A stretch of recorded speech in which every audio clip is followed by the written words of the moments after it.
Real talk, kung hindi ka na mahal ng isang tao, kailangan mo na siyang bitawan. Hindi dahil hindi mo na siya kailangan, kundi para hindi ka na masaktan. Kaya bitaw na, tanga ka na nga, bobo ka pa. Kasi kung itutuloy mo pa, para kang lumalaban mag-isa. Talo ka na nga, nilalaban mo pa. Kaya kung mahal mo talaga siya, handa mo siyang bitawan para hindi na kayo mahirapan. Maging masaya ka para sa kanya kung mas liligaya naman siya sa iba. Ganun talaga, may mga taong mananatili sa puso natin, pero hindi sa buhay natin. I'm sorry, don't leave me. I want you here with me.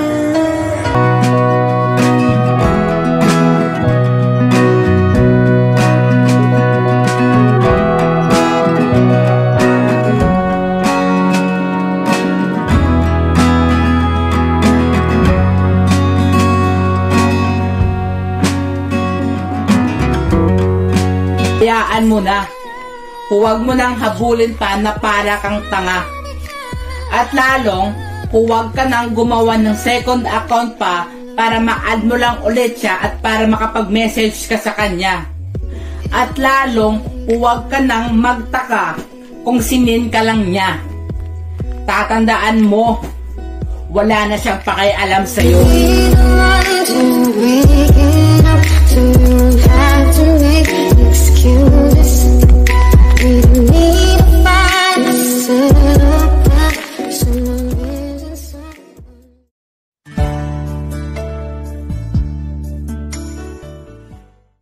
Gusto mo ng real talk? Ito real talk.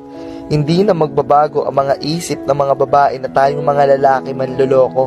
Alam nyo kung bakit? Kasi nagmamahal sila ng gwapo, tapos kapag nasaktan, niloko, idadamay nila lahat tayo. Yan. Bakit? Minahal nyo na ba kami lahat? Matanong ko lang. Real talk yan. Mas gusto kasi nila yung mga gwapo kaysa sa mga lalaking marespeto.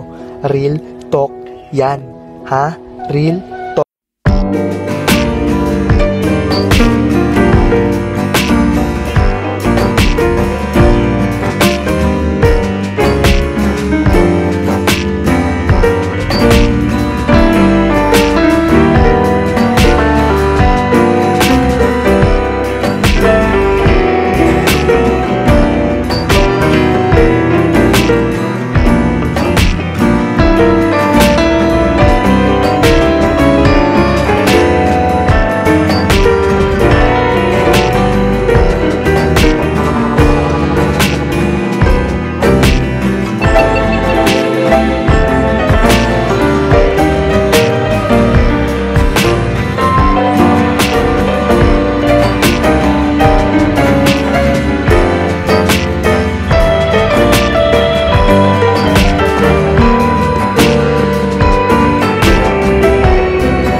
Real talk, kung may boyfriend o girlfriend ka na, tumigil ka na.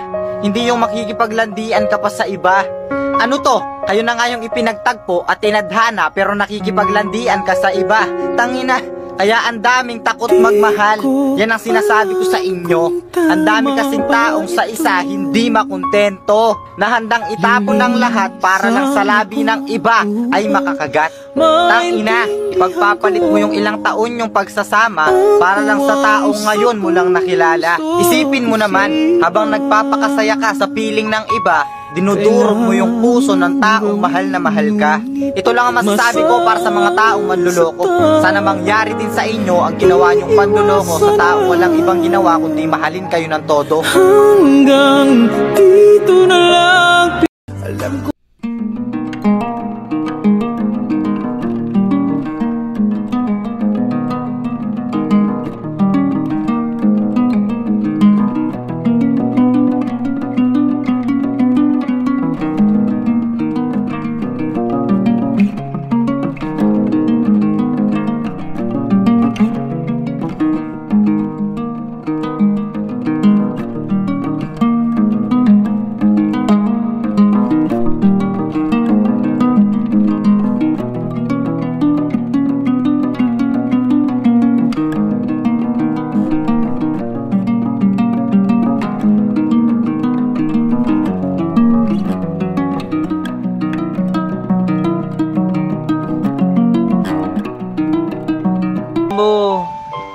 hindi ako magagalit kung magkakagusto ka man sa iba.